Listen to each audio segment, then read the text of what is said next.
Malam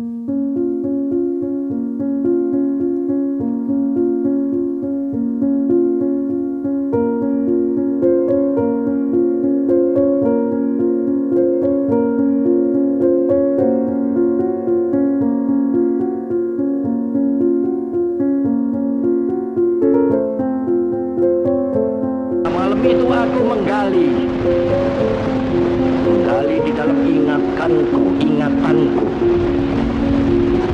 menggali di dalam ciptaku, menggali di dalam khayalku. Apa yang terpendam di dalam bumi Indonesia ini, agar supaya sebagai hasil dari penggalian itu dapat dipakainya sebagai dasar daripada negara Indonesia merdeka yang akan datang.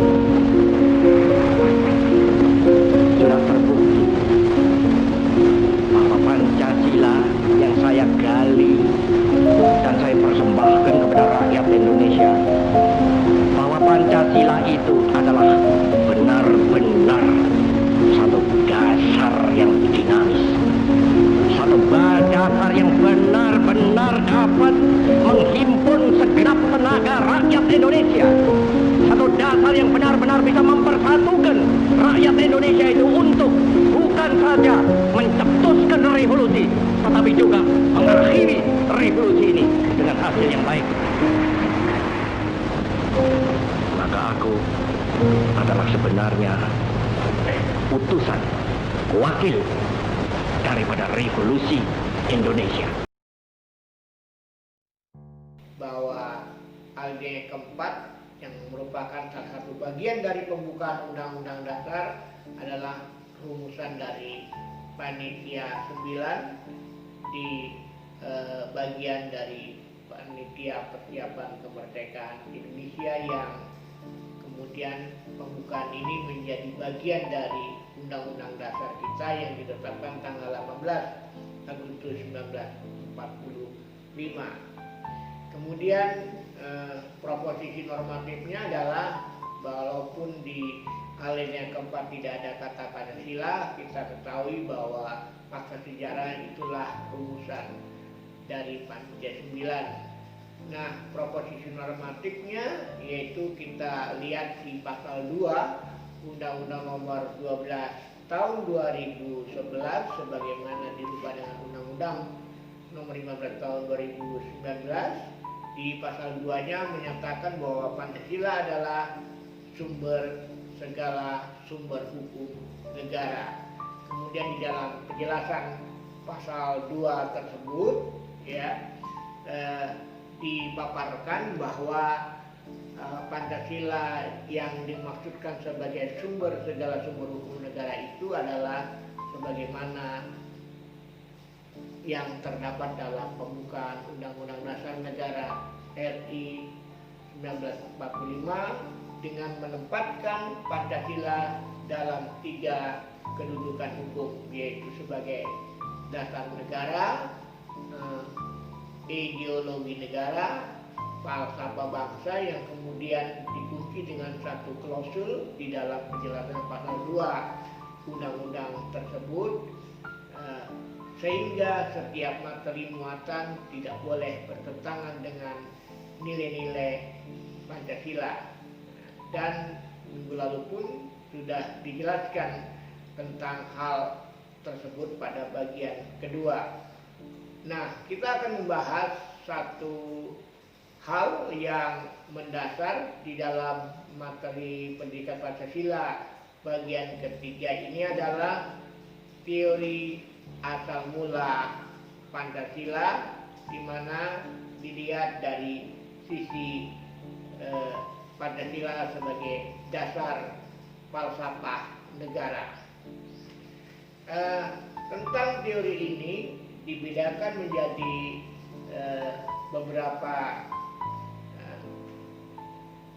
teori yang menjelaskan tentang asal mula Pancasila. Pertama adalah kausa materialis, yaitu asal mula bahan. Kita ketahui bahwa falsafah Pancasila ini berasal dari bangsa Indonesia sendiri yang terdapat dalam adat kebiasaan, kebudayaan, dan dalam agama-agamanya. Pada bagian ini dapat dijelaskan dengan pendekatan kebudayaan dan religiositas bangsa Indonesia yang kemudian diabadikan di dalam alinea keempat atas berkat rahmat Allah dan didorong keinginan luhur dan seterusnya, kemudian diabadikan di dalam sila-sila yang ada di Pancasila. Konsep kedua adalah tentang asal mula Pancasila. Dasar falsafah negara adalah causa formalis, causa formal. Asal yaitu asal mula bentuk atau bangun dari Pancasila. Yang dimaksudkan adalah bagaimana Pancasila itu dibentuk, rumusannya sebagaimana terdapat pada pembukaan Undang-Undang Dasar Negara RI 1945. Nah, dalam hal ini BPUPKI memiliki peran yang sangat menentukan. Pada bagian ini dipaparkan historis atau pendekatan realitas kesejarahan hukum untuk menjelaskan rumusan 1 Juni bagaimana, rumusan 29 Mei bagaimana, kemudian rumusan 22 Juni 1945 sampai dengan rumusan terakhir 18 Agustus 1945 yang kemudian diabadikan oleh Panitia 9 ke dalam alinea keempat pembukaan Undang-Undang Dasar 45. Kemudian konsep keempat adalah causa efisien, yaitu asal mula karya. Ialah asal mula yang meningkatkan Pancasila dari calon dasar negara yang awalnya adalah filosofis Grundslag, ya, kemudian menjadi dasar negara yang kemudian dikemas dengan Pancasila yang sah sebagai dasar negara, dimasukkan ke dalam alinea keempat. Nah, asal mula karya ini adalah PPKI, Panitia Persiapan Kemerdekaan Indonesia, sebagai pembentuk negara yang kemudian mengesahkan dan menjadikan Pancasila sebagai dasar falsafah negara setelah melalui pembahasan dalam sidang-sidangnya. Nah, pada bagian ini tentu dibahas tentang kronologis peristiwa kenegaraan yang menjadi penting untuk dipaparkan di materi pendidikan Pancasila. Kemudian konsep keempat adalah causa finalis, ya, asal mula tujuan.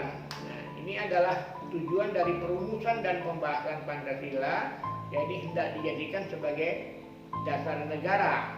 Nah, untuk sampai kepada causa finalis tersebut tentu diperlukan causa atau asal mula, sambungan dari proses-proses sebelumnya.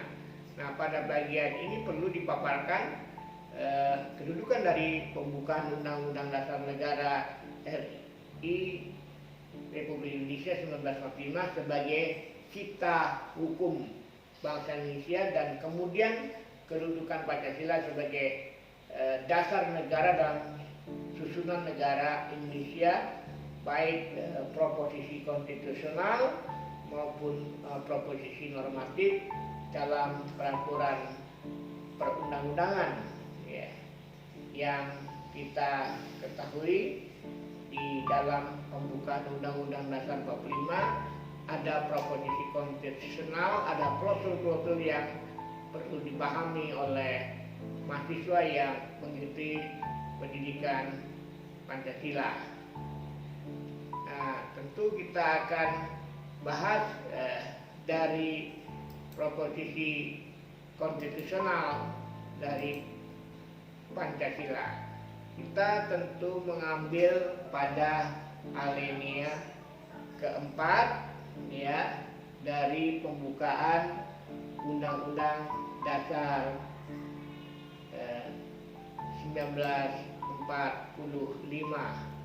Kita lihat di dalam bagian alinea keempat ada beberapa hal yang menjadi pokok bahasan dari falsafah bangsa Indonesia. Kita lihat di pembukaan Undang-Undang Dasar 45 ya, pada alinea keempat ada satu klausul yang menarik di situ ya. Pada klausul kalimat maka disusunlah kemerdekaan kebangsaan Indonesia itu ke dalam satu undang-undang dasar negara Indonesia ya, yang berbentuk dalam satu susunan negara Indonesia yang berkedaulatan rakyat. Ini ada pernyataan kemerdekaan disusun ke dalam undang-undang dasar, di mana susunan negara Indonesia berkedaulatan rakyat dengan berdasarkan kepada 5 hal tersebut, yang kemudian dipahami bahwa 5 hal itu di dalam fakta sejarah adalah yang dimaksudkan adalah 5 sila dari Pancasila. Ya, kemudian ya tadi juga sudah disinggung pada paparan awal bahwa kedudukan proposisi normatif dari Pancasila dalam hal ini mencari bentuk di dalam materi muatan di undang-undang. Ya, dalam hal ini Undang-Undang Nomor 12 Tahun 2011 sebagaimana dirubah dengan Undang-Undang Nomor 15 Tahun 2017 pada pasal 2 yang menyatakan Pancasila merupakan sumber segala hukum negara. Ya. Kemudian di penjelasan pasal 2 itu bahwa Pancasila yang dijadikan segala sumber hukum negara itu ya adalah sebagaimana di dalam pembukaan Undang-Undang Dasar Negara RI tahun 1945 yang menempatkan Pancasila sebagai dasar dan ideologi serta sekaligus filosofis bangsa dan negara, sehingga setiap materi muatan peraturan perundang-undangan tidak boleh bertentangan dengan nilai-nilai yang terkandung dalam Pancasila.